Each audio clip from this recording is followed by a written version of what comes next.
CBS Broadcast Center in Los Angeles, this is CBS 2 News at 11 a.m. Good morning, I'm Jeff Michael. And good morning to all of you. I'm Sharon Tay. A fight ended in gunfire at a St. Gabriel Valley karaoke bar. 3 men were hit. Police haven't found who shot them. CBS 2's Joy Benedict is in South El Monte to show us where it happened. Joy. Yeah, this really is a strange story for many reasons, but mainly because nobody at this bar behind us called 911, at least not until after police already found one person shot. But all of this happened over there at Palace's Restaurant and Karaoke. You can see the sheriff's department still has everything roped off as they're trying to figure out what happened. The search continued all morning as investigators combed through this parking lot in South El Monte and the bar it surrounds, as LA County deputies want to know who opened fire, shooting 3 people. I didn't think it would be like this, so cordoned off. But it was, as dozens of workers at the Golden Vista Plaza were turned away, unable to open their businesses. They're good neighbors. Michael Albright works next door to Palace's Restaurant and Karaoke bar and says it usually is opening up as he's getting off, but he's never heard of any problems. But this morning, just after 2, investigators say an argument in the bar turned violent when at least one person started shooting. We just know that an altercation occurred inside. At some point, gunshots rang out, and the victims were all hit with gunfire. But the first 911 call didn't come from the bar. It came from a parking lot about 2 miles away. A man in this Bentley was found shot. He told deputies it happened at Palace's. When investigators arrived here, they found a second man shot. Then a third showed up at a nearby hospital. We don't know a lot about Palace's bar. No hours are posted. There is no website or answering machine and few online reviews. Neighbors say it is a private establishment. It's caters to Chinese businessmen. But last night, it let in a gunman. And as investigators try to find him, people who live and work around here hope Palace's make some changes. Scary. Maybe they'll have to hire security in the future to check at the door. So the good news here is all 3 men who were shot are going to survive. We're told they suffered non-life-threatening injuries. Obviously, the Los Angeles County Sheriff's Department is hoping that somebody saw something and comes forward and can provide them with a little bit more information. If that person is you, you're urged to contact them. And don't forget, you can always call Crime Stoppers and leave a tip anonymously. That number is 1-800-222-TIPS. Guys. All right, Joy. Thanks. All right, Joy.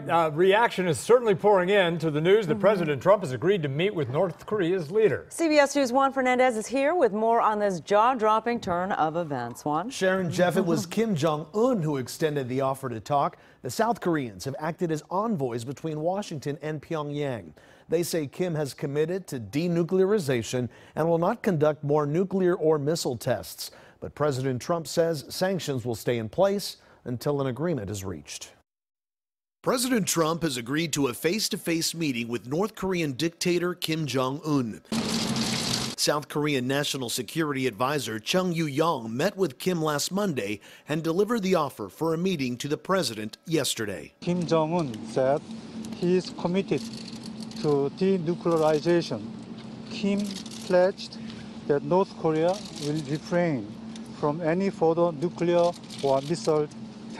The chance for diplomacy is a stunning reversal for the 2 leaders who had previously only traded insults and threats of war. We were on a collision course with North Korea. There was a possibility of a war with unpredictable and potentially catastrophic consequences. Nicholas Burns has dealt with North Korea under President Clinton and George W. Bush. He says the talks are not without risk. If President Trump and Kim Jong-un fail in their summit efforts, there's really nowhere else to go.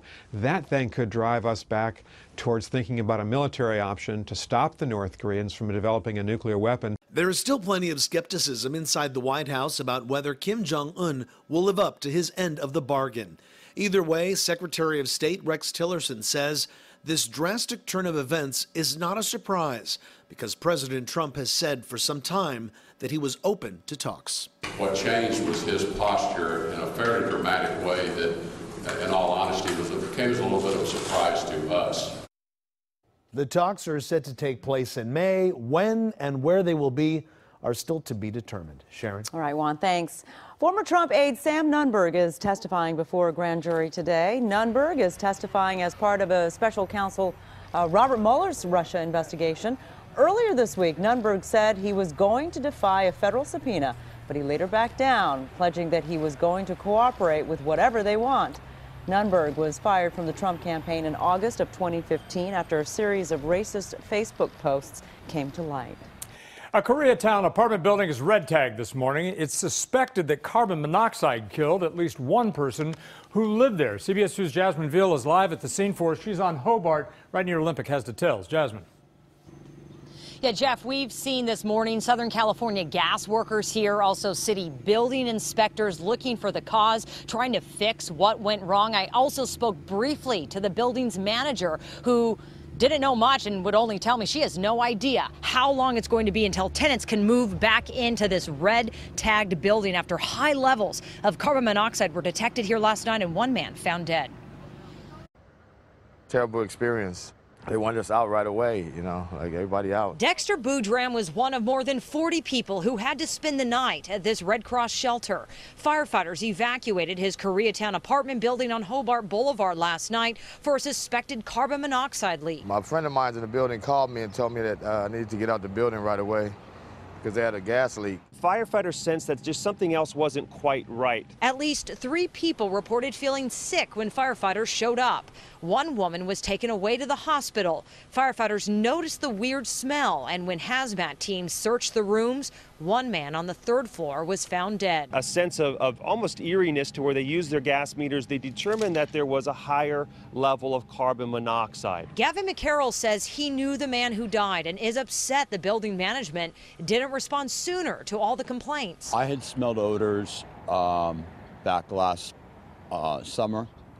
There were strange odors, and I had complained about it. I've been smelling gas, and, you know, I've reported it. Authorities are not yet sure what caused the man to die, and firefighters don't know how many carbon monoxide detectors actually worked. The building has been red tagged until a faulty boiler and gas appliance are repaired. With the gas shut off, these tenants don't know how long they will be shut out. I don't know where we go from here, you know. And back out here live, you're looking at a memorial in front of the apartment building as tenants want to know if carbon monoxide possibly even contributed to that man's death, who actually was found here dead in his apartment a few days ago, last weekend. So a lot of questions still to be answered, Jeff and Sharon, including I talked to the building manager. I tried to get her to answer my questions about if she knew about any of the prior issues or complaints, and she has not responded. Okay, Jasmine, thank you.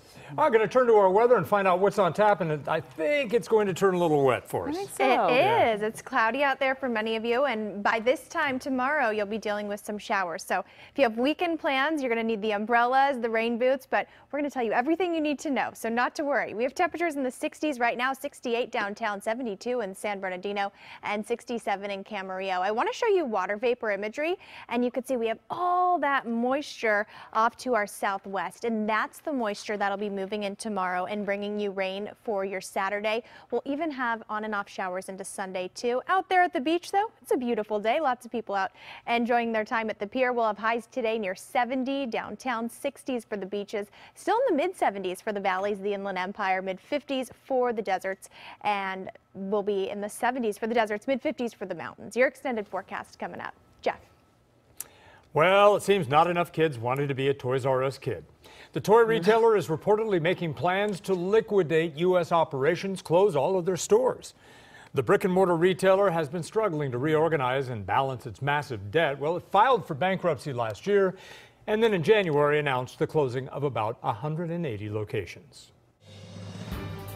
A human chain all around a Pasadena school today. I'm Cara Finstrom. We'll tell you why students and parents were linking arms.